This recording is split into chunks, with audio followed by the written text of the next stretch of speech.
Terkadang terbersit pertanyaan konyol di benak kita, bagaimana rasanya jadi orang jelek? Jawabannya sangatlah sederhana, kamu akan tahu rasanya jika kamu benar-benar dilahirkan sebagai orang jelek. Jadi jelek itu sangatlah menyeramkan, bayangkan bagaimana rasanya detik-detik saat banyak mata memandang wajahmu dengan penuh terkesima. Bukan karena kamu menarik, melainkan karena bentuk fisikmu yang tidak sedap dipandang mata. Tatapan-tatapan mata itu akan diakhiri dengan cemoohan, label demi label datang silih berganti, dan parahnya lagi, cemoohan itu tak hanya keluar dari teman-temanmu, bahkan orang-orang terdekatmu juga ikut berpartisipasi mencemoohmu, memanggilmu dengan panggilan-panggilan yang membuatmu ciut, dan salah satu ejekan yang paling membekas adalah, "Beruk planet." Badanmu gemetar ingin menangis, tapi menangis hanyalah memperburuk keadaan, membuatmu jadi terlihat lemah, dan tentu saja membuatmu semakin jelek dan akan semakin membuatmu diejek. Agar tidak terlihat ingin menangis, lalu kamu pun berpura-pura ikut tertawa. Menyembunyikan apa yang kamu rasakan, merelakan celaan itu menghantammu satu demi satu. Waktu pun terasa melambat dan detik pun terhenti, seolah celaan itu berlangsung selama-lamanya, dan terus bergeming di telingamu. Butuh waktu yang cukup lama bagimu untuk mengubah diri menjadi pribadi yang percaya diri. Karena begitu seringnya kamu jadi bahan ejekan, sehingga membuatmu hanya memiliki sedikit teman. Beberapa dari mereka pun bernasib sama, dijauhi karena jelek, tidak menarik dan berkumpul menjadi sekelompok pecundang.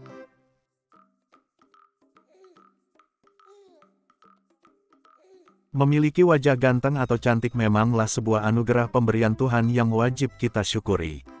Lantas kalau kita dianugerahi wajah jelek, apa kita tidak juga ikut bersyukur? Apapun pemberian Tuhan, entah dikaruniai wajah rupawan atau sebaliknya, semua itu wajib kita syukuri. Pada umumnya orang-orang akan melihat yang pertama kali tampak, dan yang pertama kali tampak itu adalah wajah. Terkadang kita memberikan penilaian dan perlakuan yang berbeda terhadap seseorang hanya karena didasari oleh pandangan mata. Dan hal inilah yang seakan-akan membuat dunia tidak adil bagi sebagian orang.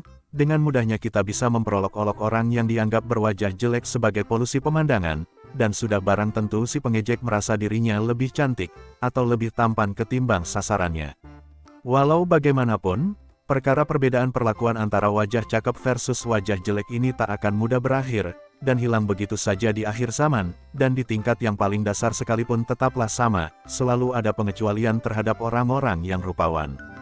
Hal ini memanglah tidak adil, hanya saja sudah secara alamiah dan sudah menjadi kodratnya, kalau manusia lebih menyukai hal-hal yang indah dan menjauhi hal-hal yang buruk.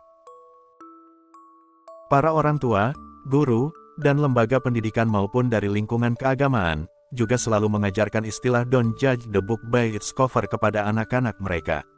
Harapannya adalah agar anak-anak tersebut bisa memperlakukan dan berlaku baik pada siapa saja, tanpa membedakan tampilan fisik yang ada. Namun hal ini hanyalah bersifat normatif, yaitu sesuatu yang dilakukan demi kepantasan sosial saja.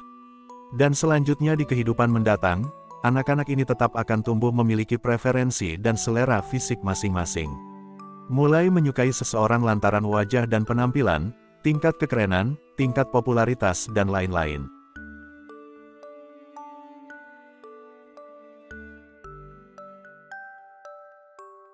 Bisa dipastikan, punya tampang kentang membuat kita jadi insecure, mau kenalan tapi takut disangka copet, minder takut dicuekin, dan akhirnya hanya bisa menunggu sampai wajah berubah ganteng, tapi sayangnya tidak juga berubah jadi ganteng.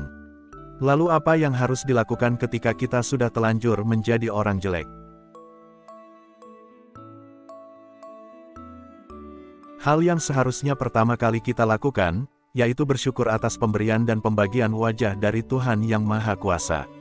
Karena ketika kita pasrahkan kepada Tuhan dan menerima kenyataan, maka secara otomatis hidup kita akan menjadi tenang, dan tidak akan lagi minder terhadap orang-orang yang mencibir kita. Kita akan lebih yakin dan percaya bahwa pemberian Tuhan itulah yang terbaik. Bisa saja ketika kalian terlahir ganteng maka kalian mempergunakan kegantengan itu untuk berbuat dosa, misalnya gonta-ganti pasangan, melakukan hal-hal yang dilarang agama, dan lain-lain. Maka mulai saat ini kurangi mengeluh, dan perbanyak bersyukur. Hal kedua ialah memperbaiki penampilan. Janganlah bosan-bosan untuk memperbaiki penampilan, mulai dari ujung rambut hingga ujung kaki. Pada zaman sekarang ini banyak sekali produk-produk kecantikan, segala macam jenis skincare dan rumah-rumah salon yang bisa makeover penampilan Anda. Datangi semua, konsultasikan, dan ubah hal-hal jelek dari penampilan Anda. Hal ini akan membuat Anda jadi kembali bersemangat, sebab masalah utama orang jelek adalah penampilan. Perbaikilah apa yang masih bisa diperbaiki. Ibarat peribahasa Jawa mengatakan, when you look good, you feel good.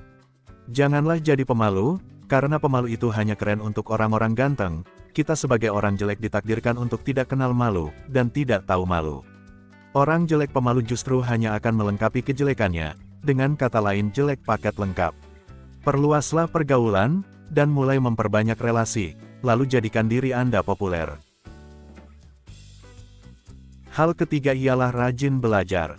Jangan lupa untuk terus belajar, seraplah ilmu sebanyak-banyaknya. Kuasai semua bidang keilmuan hingga menjadi seorang ahli, dan ketahuilah bahwa orang yang jelek tapi pintar itu akan tetap terlihat jelek, tapi nilai plusnya yaitu orang jelek akan terlihat keren jika dia pintar. Hal keempat, jadilah kaya. Ketika kalian telanjur jadi orang jelek, maka bekerjalah yang rajin, cari uang sebanyak-banyaknya hingga kamu menjadi orang yang banyak uang dan menjadi kaya raya. Dengan begitu, sebagian besar orang di sekitar akan menghormati Anda, dan akan ada banyak orang yang akan mendekati Anda. Karena tidak menutup kemungkinan di zaman modern ini, kebanyakan orang yang berkuasa dan bisa apa saja, karena memiliki uang yang melimpah dan kaya raya, contohnya Hotman Paris. Perlu juga kita jadikan pedoman dalam hati kita, ketika kita sudah telanjur jadi orang jelek, maka jadilah orang jelek yang beruntung. Dikarenakan sudah jelek dari awal, jadi ketika nanti sudah tua kita tidak akan merasa galau dan gundah gulana lagi. Berbeda dengan orang ganteng, mereka akan galau gundah gulana ketika menjadi tua dan merasa gantengnya hilang, dan sesungguhnya footnote termasuk ke dalam golongan orang yang nantinya akan jadi galau gundah gulana.